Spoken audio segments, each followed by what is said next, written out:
저는 김우진, 72세입니다. 오늘 저는 제 인생에서 절대 잊을 수 없는 이야기를 여러분께 들려드리고자 합니다. 그것은 바로 외모로 인해 사람을 무시할 수도 있지만 가장 중요한 것은 다른 사람을 대하는 태도라는 것을 깨달은 날입니다. 이 이야기를 자랑하려고 하는 것이 아닙니다. 우리 모두가 존중은 부유함, 가난, 신분과 상관없이 누구나 받아야 하는 것임을 상기시키기 위해서입니다. 아마 여러분도 외모 때문에 무시당하는 사람을 본 적이 있을 것입니다. 저 역시 그런 경험을 했습니다. 바로 제가 공들여 세운 식당에서 말이죠. 그날은 가벼운 비가 내리고 차가운 공기가 감돌던 날이었습니다. 저는 낡은 색이 바랜 코트를 입고 회색 바지를 입고 밑창이 닳아버린 운동화를 신었습니다. 저는 평소 꾸미는 것을 좋아하지 않습니다. 특히 제 사업체를 방문할 때는 더더욱 그렇습니다. 저는 오랫동안 예고 없이 식당을 점검하러 가는 습관이 있었습니다. 개인 운전사도 고급 차도 없이 저는 그냥 평범한 노인으로서 천천히 인도를 걸으며 낡은 운동화가 젖은 돌길 위에서 내는 소리를 들었습니다. 식당에 들어가자마자 따뜻한 음식 향기가 저를 반겼고 배가 꼬르륵 울렸습니다. 하지만 제 눈길을 사로잡은 것은 그 향기가 아니라 저를 바라보는 시선이었습니다. 저는 그런 시선이 낯설지 않았습니다. 평가, 탐색, 때로는 경멸의 눈길까지도요. 사람들은 저를 마치 이 고급스러운 식당에 어울리지 않는 이방인처럼 쳐다보았습니다. 그들의 시선은 제가 이곳에 어울리지 않는다고 명확히 말해주고 있었습니다.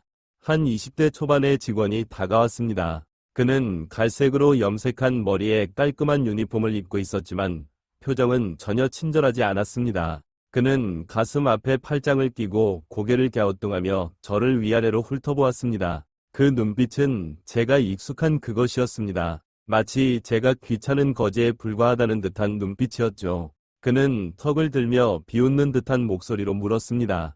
여기 왜 들어오셨습니까? 누구 찾으시는 겁니까? 저는 미소를 지으며 침착함을 유지하려 애썼습니다. 따뜻한 밥 한 그릇 먹고 싶어서요. 가능할까요?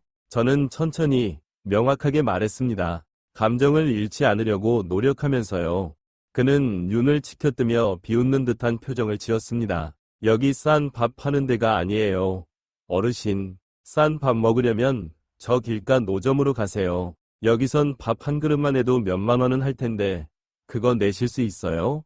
그 말에 몇몇 손님들이 돌아보며 저를 쳐다보았습니다. 그들은 속삭이며 웃기도 하고 그냥 조용히 지켜보는 사람도 있었습니다. 저는 오른쪽 테이블에서 몇 마디의 비웃음 소리를 희미하게 들을 수 있었습니다. 사람을 경멸하는 태도는 불길보다도 빠르게 퍼질 수 있다는 것을 그때 깨달았습니다. 저는 움직이지 않고 서 있었습니다.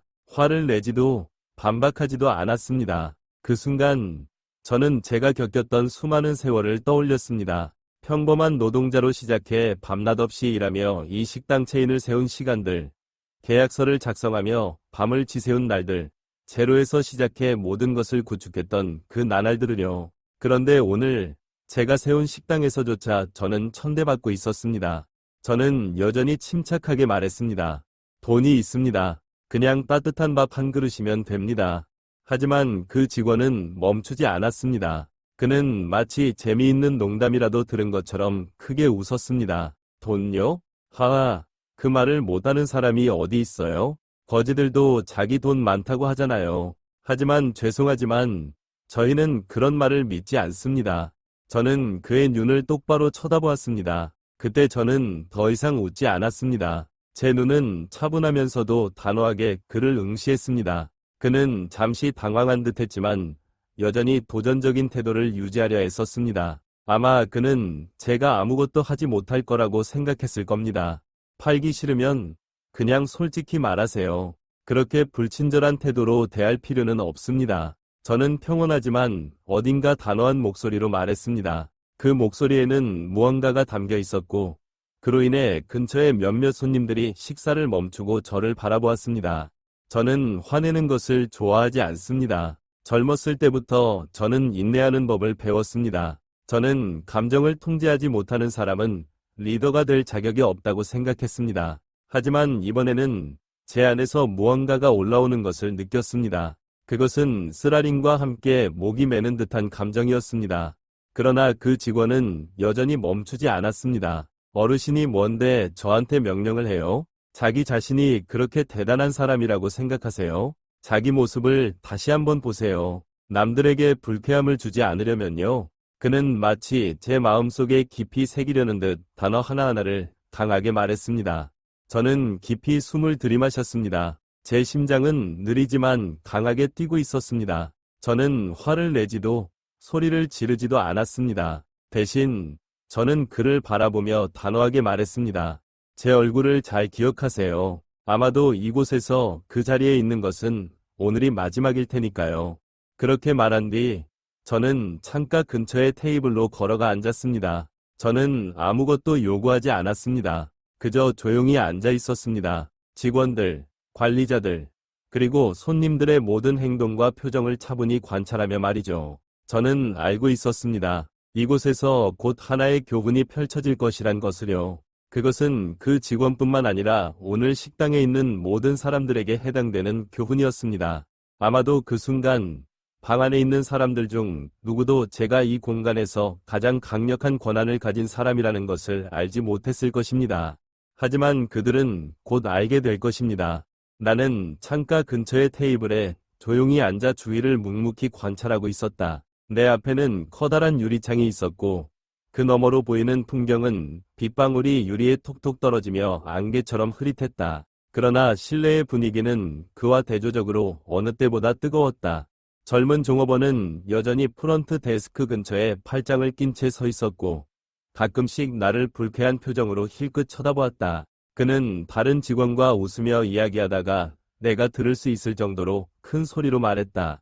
저 늙은이는 거기 앉아서 뭐 하는 건지 모르겠네. 진짜 귀찮게 굴어. 나이 좀 먹었다고 다들 존중해줘야 한다고 생각하나? 직원들 쪽에서 킥킥대는 웃음소리가 들려왔다. 나는 그 모든 말을 분명히 들었지만 아무 대꾸도 하지 않았다. 가슴속에서 분노가 치밀어 올랐지만 이성을 잃지 않으려 애썼다. 내 옆 테이블에는 젊은 부부가 앉아 식사를 하고 있었다. 아내는 안타까운 표정으로 나를 힐끗 쳐다보았고 아마 그녀도 불쾌함을 느꼈던 것 같다. 남편은 조용히 그녀에게 말했다. 신경 쓰지 마. 자기야. 남의 일이잖아. 그러나 그녀는 고개를 살짝 저으며 동의하지 않는 듯했다.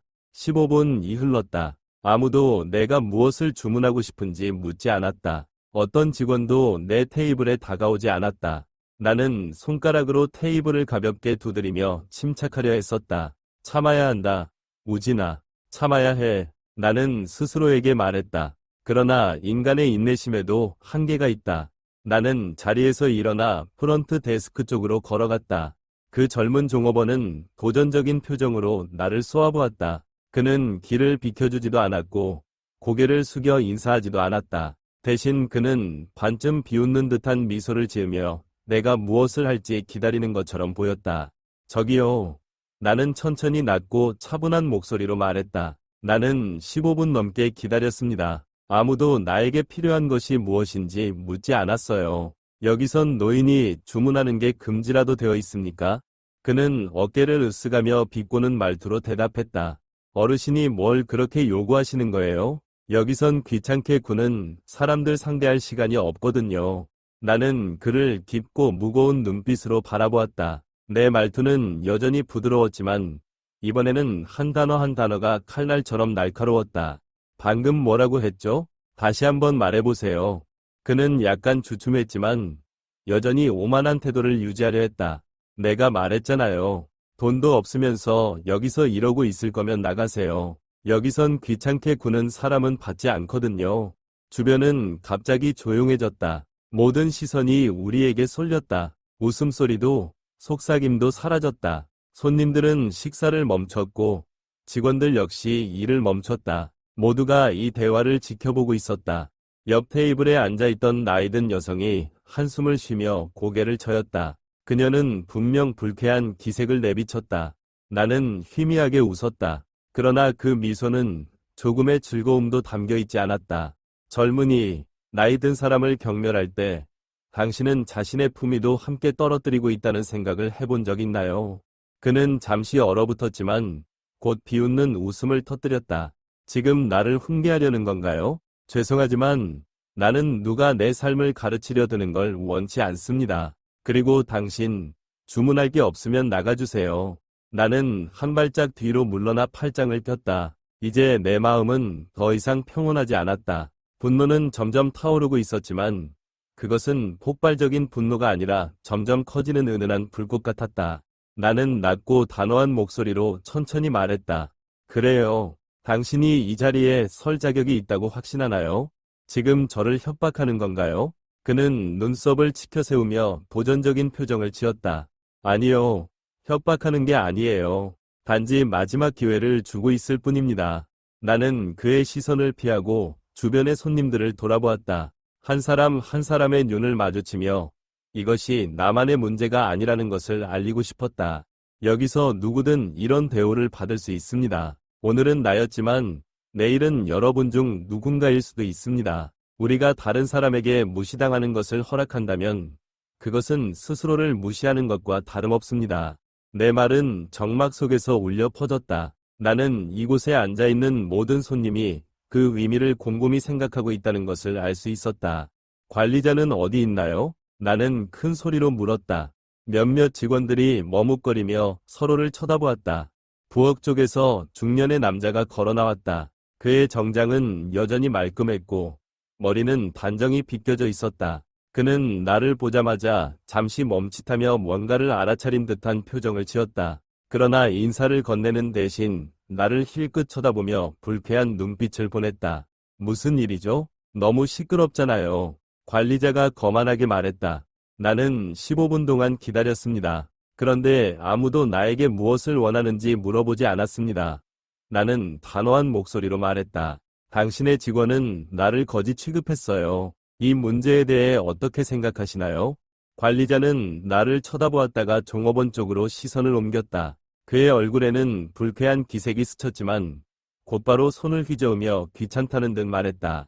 소란 피우지 마세요. 뭘 원하든 앉아서 기다리세요. 우리에겐 예의 없는 사람들을 상대할 시간이 없으니까요. 쿵. 그의 말 한마디 한마디가 내 머릿속에서 천둥처럼 울려 퍼졌다. 이제는 단순히 한 종업원이 아니라 관리자마저 나를 경멸하고 있었다. 나는 차갑게 웃었다. 분노보다는 황당함에 가까운 감정이 느껴졌다. 나는 천천히, 그러나 분명하고 단호한 어조로 말했다. 내일, 당신의 사직서를 내 책상 위에서 보고 싶습니다. 나는 몇 초 동안 말을 멈추고 모든 사람이 이 말을 분명히 들을 수 있도록 했다. 식당 안에는 웅성거리는 소리가 퍼졌다. 몇몇 직원들은 입을 벌리고 놀란 표정을 지었고 손님들 또한 당황한 기색을 감추지 못했다. 당신이 무슨 권리로 그런 말을 하는 겁니까? 관리자는 더 이상 전처럼 거만하지 않은 목소리로 물었다. 나는 천천히 주머니에서 노란색 카드를 꺼냈다. 카드에는 금색 글씨로 새겨진 문구가 있었다. 김우진 골든 테이스트 푸드그룹 회장. 관리자와 종업원의 눈빛이 굳어졌다. 그들의 얼굴은 창백해졌고 입술은 떨리며 아무 말도 하지 못했다. 이제 내가 누구인지 알겠습니까? 아무도 대답하지 않았다. 모두가 얼어붙은 듯 멈춰 있었다. 젊은 종업원의 손은 떨리기 시작했고 이마에는 땀방울이 흘러내렸다. 나는 관리자의 눈을 똑바로 응시했다. 내 눈빛은 엄격했지만 분노는 담겨있지 않았다. 존중은 겉모습에서 나오는 것이 아닙니다. 그리고 안타깝게도 오늘 당신은 스스로의 존중을 잃어버렸습니다. 제가 그곳에 서 있었습니다. 손에는 반짝이는 황금 카드가 들려 있었고 온 공간은 순식간에 정적에 휩싸였습니다. 모든 시선이 저에게 집중되었습니다. 몇몇 손님은 놀라 손으로 입을 가렸고 어떤 이들은 충격에 벌떡 일어섰습니다. 그러나 가장 충격을 받은 사람은 젊은 직원과 그 매니저였습니다. 그들의 얼굴은 마치 매운 고추를 삼킨 듯 창백하게 변했지만 뱉지도 못하고 고통스러워하는 표정이었습니다. 젊은 직원은 한 발짝 물러서며 다리가 떨리고 입은 벌어졌지만 아무 말도 하지 못했습니다. 매니저는 그의 거만한 태도를 완전히 잃어버린 채 이마에 땀이 맺혀 볼을 따라 흘러내리고 있었습니다. 그의 눈은 저를 똑바로 바라보지 못하고 도망갈 길을 찾는 듯 이리저리 움직였습니다. 회장님. 그는 목소리가 잠긴 채 더듬거렸습니다. 저는 여전히 똑바로 서서 그의 눈을 바라보며 아무 말도 하지 않았습니다. 제 눈빛은 이제 노인의 것이 아니라 권력의 정상에 서 있었던 사람의 눈빛이었습니다. 그것은 단순히 돈 많은 사람의 눈빛이 아니라 평생 풍파를 견뎌낸 사람의 눈빛이었습니다. 이제 알겠습니까? 저는 얼음처럼 차가운 목소리로 물었습니다. 아무도 크게 숨조차 쉬지 못했습니다. 모든 직원은 마치 동상이 된 듯 서 있었고, 심지어 손님들조차도 자리에 앉아 저를 바라보았습니다. 매니저는 갑자기 고개를 숙이며 거의 허리를 접을 정도로 몸을 굽혔습니다. 그의 목소리는 떨리고 불안정했습니다. 회장님, 저는 몰랐습니다. 정말로 회장님을 알아보지 못했습니다. 부디 저를 용서해 주십시오. 젊은 직원도 즉시 무릎을 꿇었습니다. 그의 두 손은 차가운 바닥에 닿아 있었고, 머리는 바닥에 거의 닿을 듯 낮게 숙여져 있었습니다. 그는 계속해서 더듬거리며 말했습니다. 제가 잘못했습니다. 제가 회장님이신 줄 몰랐습니다. 일부러 그런 게 아닙니다. 제가 경솔했습니다. 정말 잘못했습니다. 땀방울이 그의 이마를 적시며 흘러내렸고 그의 어깨는 끊임없이 떨렸습니다. 모든 거만함과 자만심은 사라졌고 남은 것은 후회와 두려움뿐이었습니다. 저는 여전히 침묵을 지켰습니다. 때로는 침묵이 가장 무서운 무기가 될 수 있다는 것을 알고 있었습니다. 사람들이 침묵을 마주했을 때 그들은 스스로 잘못의 무게를 느끼게 됩니다. 저는 뒤돌아서서 식당 안의 모든 직원들을 바라보았습니다. 모두가 고개를 숙이고 있었고 아무도 저를 똑바로 쳐다보지 못했습니다. 오직 한 명, 근처에 앉아있던 나이든 여성만이 존경스러운 눈빛으로 저를 바라보고 있었습니다. 그녀는 마치 값진 교훈을 목격한 듯 미소를 지었습니다. 저는 천천히, 그러나 칼날처럼 날카로운 목소리로 말했습니다. 여러분은 제가 낡은 코트를 입고 갈아버린 신발을 신었다는 이유만으로 제가 존중받을 자격이 없다고 생각합니까? 오늘 저는 회장으로서가 아니라 인간으로서 여러분에게 한 가지 교훈을 주고자 합니다. 저는 매니저를 똑바로 바라보며 더 차가운 목소리로 말했습니다.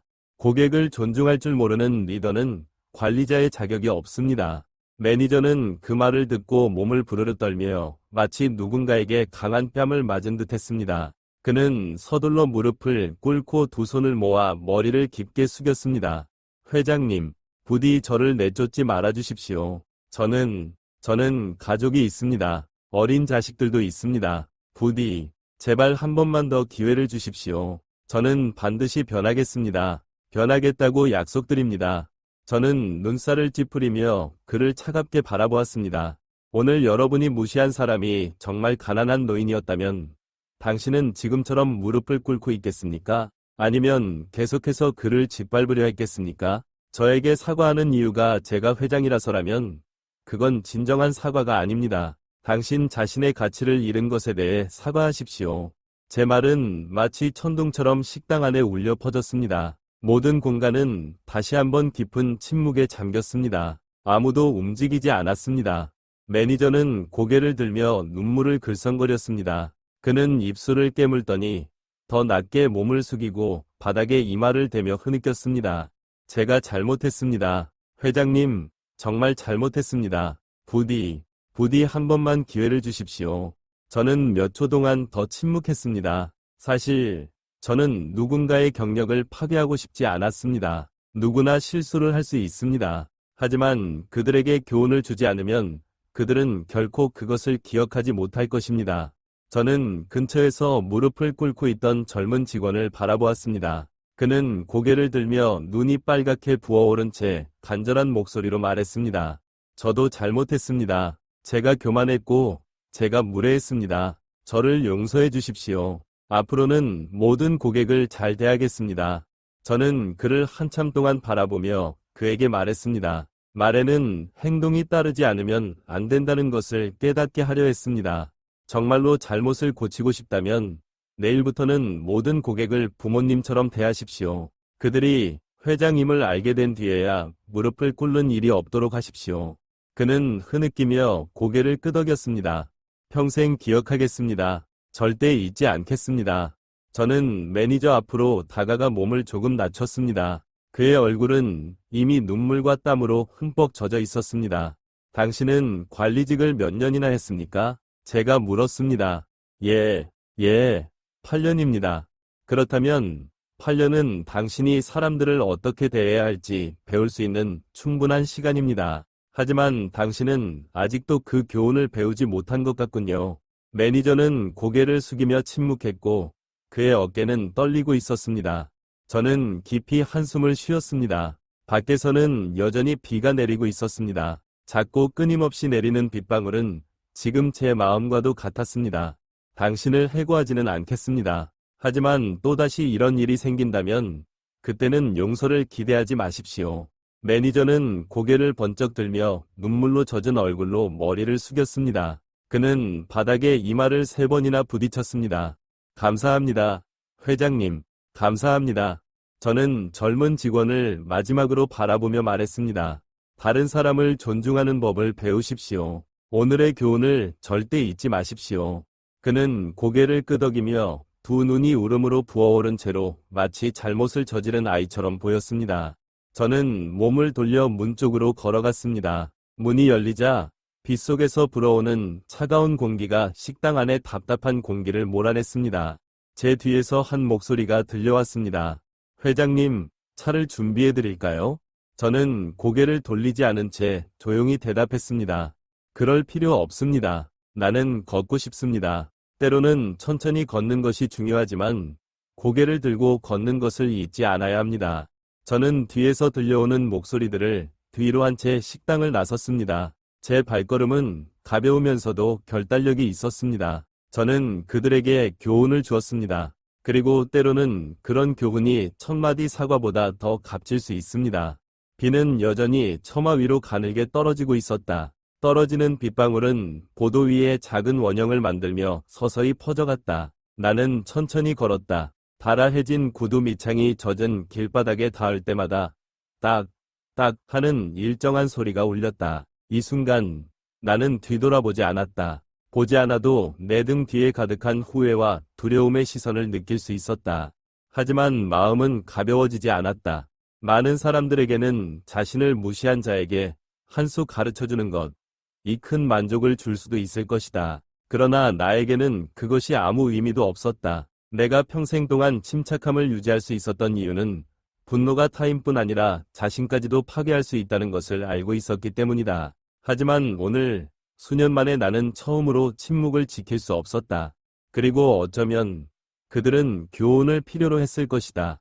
나는 길게 뻗은 거리를 걸으며 지나가는 차들을 바라보았다.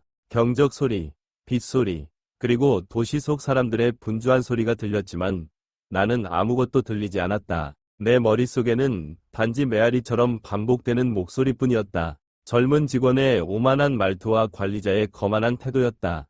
돈이 없으면 다른 데 가서 먹으세요. 그 말이 내 마음속에서 계속 울려 퍼졌다. 나는 가난했던 적이 있었다. 너무 가난해서 남은 밥과 국을 먹으며 꿰맨 옷을 입어야 했던 시절이 있었다. 나는 세상의 경멸 어린 시선을 온몸으로 느꼈던 적이 있었다. 그 감정은 절대로 잊을 수 없다. 그리고 그것이 내가 밤낮 없이 일하며 맨손으로 이 거대한 레스토랑 체인을 세우는 원동력이 되었다. 나는 길가의 공원 벤치에 멈춰 섰다. 벤치는 이미 빗물로 흠뻑 젖어 있었지만 개의치 않았다. 나는 주머니에서 손수건을 꺼내 벤치를 대충 닦고 자리에 앉았다. 빗방울이 여전히 내리며 몇몇은 내 머리카락 위에 맺혔다. 앞쪽에는 중년 남성이 어린 아들을 데리고 지나가고 있었다. 그 아이는 노란색 비옷을 입고 작은 오리 모양의 우산을 들고 있었다. 아이는 호기심 어린 눈으로 나를 쳐다보았다. 아마도 그의 눈에는 내가 빗속에서 혼자 앉아있는 외로운 노인처럼 보였을 것이다. 나는 아이를 보고 미소 지었다. 아이는 눈을 깜빡이다가 이내 나에게 미소를 되돌려 주었다. 그때 익숙한 목소리가 내 등 뒤에서 들려왔다. 회장님, 회장님, 잠시만 멈춰 주십시오. 나는 뒤돌아보지 않고 가볍게 한숨을 내쉬었다. 고도 위로 달려오는 발걸음 소리가 점점 가까워졌다. 누가 나를 부르고 있는지 짐작할 필요도 없었다. 회장님, 저입니다. 레스토랑의 관리자입니다. 제발 제 말을 들어주십시오. 그의 목소리는 떨리고 헐떡이는 숨소리로 가득 차 있었다. 분명 나를 따라오느라 꽤 긴 거리를 달려왔을 것이다. 나는 여전히 가만히 앉아 있었다. 그가 내 앞에 설 때까지 몇 초가 걸렸다. 그는 숨을 헐떡이며 두 눈은 붉게 충혈되어 있었고 입고 있던 정장은 비에 흠뻑 젖어 있었다. 하지만 그는 그것을 전혀 신경 쓰지 않는 것 같았다. 그는 몸을 깊이 숙여 젖은 바닥에 머리를 조아렸다. 제발 용서해 주십시오. 제가 잘못했습니다. 제가 몰상식했습니다. 부디 한 번만 더 기회를 주십시오. 나는 그를 올려다보며 복잡한 감정을 느꼈다. 비는 여전히 내리고 있었고 그의 정장은 흠뻑 젖어 있었으며 머리카락은 이마에 찰싹 달라붙어 있었다. 그의 모습은 비참하고 초라했으며 내 발밑에 엎드린 그의 눈빛과 다르지 않았다. 왜 사과하는 겁니까? 나는 낮고 부드러운 목소리로 물었다. 그는 고개를 들어올렸다. 그의 눈은 붉게 충혈되어 있었고 진심 어린 후회로 가득 차 있었다. 제가 잘못했습니다. 저는 회장님을 무시해서는 안 되었습니다. 아니, 회장님뿐만 아니라 많은 고객들을 무시했습니다. 제가 처음에 작은 자리에서 시작했던 것을 잊어버렸습니다. 제가 잘못을 깨달았습니다. 부디 저를 해고하지 말아주십시오. 저에게 기회를 주십시오. 나는 그를 한참 동안 바라보았다. 그의 눈에는 더 이상 오만도, 거만함도 남아있지 않았다. 오직 진심 어린 후회만이 보였다. 오늘 당신 앞에 있는 사람이 내가 아니라 정말 가난한 노인이었다면 당신은 지금처럼 무릎을 꿇고 사과했을까요? 관리는 아무 말도 하지 못했다. 그의 손은 꽉 쥐어졌고 시선은 땅을 향했다. 나는 가볍게 한숨을 내쉬며 흐린 하늘을 바라보았다. 내 말은 그의 마음을 꿰뚫는 날카로운 칼날처럼 울렸다. 권력을 가진 사람에게 무례했던 것을 후회하는 것은 칭찬할 만한 일이 아닙니다. 오직 평범한 사람을 무시했던 것을 후회할 때 당신은 진정으로 성숙했다고 할 수 있습니다. 그는 아무 말도 하지 않았다. 그의 어깨는 떨리고 있었다. 어쩌면 그는 무언가를 깨달았을지도 모른다. 나는 자리에서 일어나 낡은 코트에 묻은 빗물을 털어냈다. 그리고 그를 한 번 더 바라보았다. 이 교훈을 잊지 마십시오. 권력 있는 사람에게만 사과하지 말고 모든 사람을 존중하는 법을 배우십시오. 자신보다 약한 사람도요. 그것을 깨닫는다면 당신은 여전히 이 일을 계속할 기회가 있을 겁니다. 그는 눈을 크게 뜨고 나를 바라보았다. 그는 다시 한번 깊이 머리를 숙이며 목소리는 떨리고 있었다. 내 평생 잊지 않겠습니다. 감사합니다. 정말 감사합니다. 나는 아무 말도 하지 않고 걸음을 옮겼다. 내 걸음은 단호했고 주저함은 없었다. 빗방울은 여전히 내 머리와 어깨에 떨어졌지만 내 마음은 한결 가벼워졌다. 나는 삶의 교훈을 떠올렸다. 누구나 실수를 할 수 있다. 중요한 것은 그 실수를 바로잡을 줄 아느냐는 것이다. 나는 그들이 내 앞에 무릎을 꿇길 원하지 않았다. 내가 원하는 것은 단지 그들이 존중의 가치를 배우는 것이었다. 비를 맞으며 뛰어가는 한 소년이 내 앞을 스쳐 지나갔다. 그는 물웅덩이를 뛰어넘으며 물을 튀기고 맑은 웃음을 터뜨렸다. 그의 투명한 눈망울은 나로 하여금 미소를 짓게 했다. 아이들은 누구도 무시하지 않는다. 어른만이 이 세상에 의해 왜곡되어 점차 서로를 존중하는 방법을 잊어간다. 비는 여전히 내렸지만 내 마음은 맑아졌다. 나는 흐린 하늘을 올려다보며 빗방울이 얼굴에 떨어지는 것을 느꼈다. 시원하고 상쾌했다. 고개를 들어 걸어가라. 우진아. 이 세상에서 자신감 없는 자들만이 타인을 깎아내리려 한다. 내 마음속에는 내 목소리가 울렸다. 나는 다시 걸음을 옮겨 바쁜 거리의 인파 속으로 걸어 들어갔다. 내 등 뒤로 나는 한 남자가 여전히 빗속에 무릎 꿇고 내 모습이 시야에서 사라질 때까지 바라보고 있을 것임을 알고 있었다.